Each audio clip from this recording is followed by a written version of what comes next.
وَلَقَدِ اخْتَرْنَاهُمْ عَلَىٰ عِلْمٍ عَلَى الْعَالَمِينَ، اور ہم نے بنی اسرائیل کو علم کے باوجود ہم نے انہیں پسند کیا تھا تمام جہان کی قوموں پر.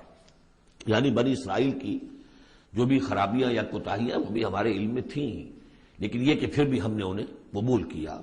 اور واقعہ یہ کہ بہت بڑی ان کو اللہ تعالیٰ نے ان کو بڑی فضیلت دی. 2 مرتبہ سورہ بقرہ میں وہ آیت ہم پڑھ چکے ہیں، یا بنی اسرائیل اذکروا نعمتی التی انعمت علیکم وانی فضلتکم علی العالمین.